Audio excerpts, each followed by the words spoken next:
दोस्तों, मेरे चैनल भक्ति आराधना में स्वागत है। श्रीमद्भागवत गीता महाइन के अतिरिक्त एक परम सर्वोच्च व्यक्तित्व है जो अक्षय परमात्मा है। वह तीनों लोकों में अपरिवर्तनीय नियमता के रूप में प्रवेश करता है और सभी जीवों का पालन पोषण करता है। 15 अध्याय। पिछले अध्याय में श्री कृष्ण ने स्पष्ट किया था कि प्राकृत शक्ति के 3 गुणों से गुणातीत होकर ही कोई अपने दिव्य लक्ष्य को प्राप्त कर सकता है। उन्होंने ये भी प्रकट किया था कि इन गुणों से परे जाने का सबसे उत्तम उपाय भगवान की अनन्य भक्ति में तल्लीन होना है। ऐसी भक्ति में तल्लीन होने के लिए हमें मन को संसार से विरक्त कर उसे केवल भगवान में अनुरक्त करना होगा। इसलिए संसार की प्रकृति को समझना अति आवश्यक है। इस अध्याय में श्री कृष्ण अर्जुन की संसार के प्रति विरक्ति विकसित करने में उसकी सहायतार्थ उसे भौतिक संसार की प्रकृति को प्रतीकात्मक शैली में समझाते हैं। वे भौतिक संसार की तुलना ऊपर से नीचे अश्वत्थ, बरगद के वृक्ष से करते हैं। देहधारी आत्मा इस वृक्ष की उत्पत्ति के स्रोत और यह कब से अस्तित्व में है और कैसे बढ़ रहा है को समझे बिना एक जन्म से दूसरे जन्म में इस वृक्ष की शाखाओं के ऊपर नीचे घूमती रहती है। इस वृक्ष की जड़ें ऊपर की ओर होती है क्योंकि इसका स्रोत भगवान में है। वेदों में वर्णित सकौम कर्मफल इसके पत्तों के समान है। इस वृक्ष को प्राकृत शक्ति के तीनों गुणों से सींचा जाता है। ये गुण इंद्रिय विषयों को जन्म देते हैं जो कि वृक्ष की ऊपर लगी कोम्पलों के समान हैं।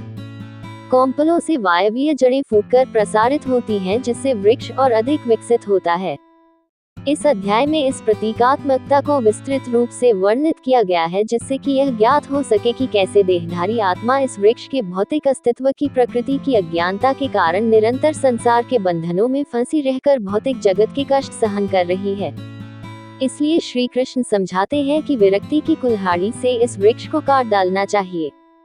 तब फिर हमें वृक्ष के आधार की खोज करनी चाहिए जो कि स्वयं परमेश्वर हैं। परम स्रोत भगवान को खोजकर हमें इस अध्याय में वर्णित पद्धति के अनुसार उनकी शरणागति ग्रहण करनी होगी और तभी हम भगवान के दिव्य लोक को पा सकेंगे जहां से हम पुनः इस लौकिक संसार में नहीं लौटेंगे। श्री कृष्ण आगे वर्णन करते हैं कि उनका अभिन्न अंश होने के कारण इस संसार में जीवात्माएं किस प्रकार से दिव्य हैं, किंतु माया शक्ति के बंधन के कारण वे मन सहित 6 इंद्रियों के साथ संघर्ष करती रहती हैं। वे स्पष्ट करते हैं कि यद्यपि आत्मा दिव्य है किंतु फिर भी वह किस प्रकार से इंद्रिय विषयों के भोग का आनंद लेती है। श्री कृष्ण ये भी बताते हैं कि मृत्यु होने पर आत्मा अपने वर्तमान जीवन के मन और सूक्ष्म इंद्रियों सहित किस प्रकार से नए शरीर में देहांतरण करती है। अज्ञानी न तो शरीर में आत्मा की उपस्थिति को अनुभव करते हैं और न ही मृत्यु होने पर उन्हें आत्मा के देह को त्यागने का आभास होता है, किंतु योगी ज्ञान चक्षुओं और मन की शुद्धता के साथ इसका अनुभव करते हैं। इसी प्रकार से भगवान भी अपनी सृष्टि में व्याप्त हैं, लेकिन ज्ञान चक्षुओं से ही उनकी उपस्थिति को अनुभव किया जा सकता है। यहाँ श्री कृष्ण प्रकट करते हैं कि संसार में भगवान के अस्तित्व को और उनकी अनंत महिमा को जो सर्वत्र प्रकाशित है कैसे जान सकते हैं।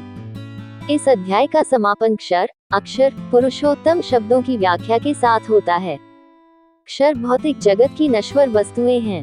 अक्षर भगवान के लोक में निवास करने वाली मुक्त आत्माएं हैं। पुरुषोत्तम का अर्थ दिव्य सर्वोच्च व्यक्तित्व है जो संसार का नियामक और निर्वाहक है। वह विनाशकारी और अविनाशी पदार्थों से परे है। हमें अपना सर्वस्व उस पर न्योछावर करते हुए उसकी आराधना करनी चाहिए। पुरुषोत्तम भगवान ने कहा है, ऐसा कहा गया है कि शाश्वत अश्वत्थ वृक्ष की जड़ें ऊपर की ओर तथा इसकी शाखाएं नीचे की ओर होती हैं। इसके पत्ते वैदिक स्रोत हैं और जो इस वृक्ष के रहस्य को जान लेता है उसे वेदों का ज्ञाता कहते हैं।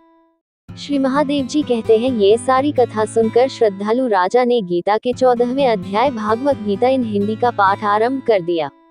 इससे उन्हें परमगति की प्राप्ति हुई। इस वृक्ष की शाखाएं ऊपर तथा नीचे की ओर फैलती हैं और इंद्रिय विषयों के साथ कोमल कोम्पलों के समान तीनों गुणों द्वारा पोषित होती हैं। वृक्ष की जड़ें नीचे की ओर भी लटकी होती हैं जिसके कारण मानव जन्म में कर्मों का प्रवाह होता है। इसकी नीचे के ओर की जड़ों की शाखाएं संसार में मानव जाति के कर्मों का कारण हैं। वे जो अभिमान और मोह से मुक्त रहते हैं एवं जिन्होंने आसक्ति की बुराई पर विजय पाली है, जो निरंतर अपनी आत्मा और भगवान में लीन रहते हैं, जो इंद्रिय भोग की कामना से मुक्त रहते हैं और सुख दुख के द्वंद्वों से परे हैं, ऐसे मुक्त जीव मेरा नित्य धर्म ही प्राप्त करते हैं। इस संसार में इस वृक्ष के वास्तविक स्वरूप का बोध नहीं हो सकता और न ही इसके आदि अंत और निरंतर अस्तित्व को जाना जा सकता है। अतः इस गहन जड़ों वाले अश्वत्थ वृक्ष को विरक्ति रूपी सशक्त शस्त्र से काट देना चाहिए, तभी कोई इसके आधार को जान सकता है, जो कि परम प्रभु है, जिनसे ब्रह्मांड की गतिविधियों का अनादिकाल से प्रवाह हुआ है, और उनकी शरण ग्रहण करने पर फिर कोई इस संसार में लौट कर नहीं आता। न तो सूर्य, न ही चंद्रमा और न ही अग्नि मेरे सर्वोच्च लोक को प्रकाशित कर सकते हैं। वहां जाकर फिर कोई पुनः इस भौतिक संसार में लौट कर नहीं आता।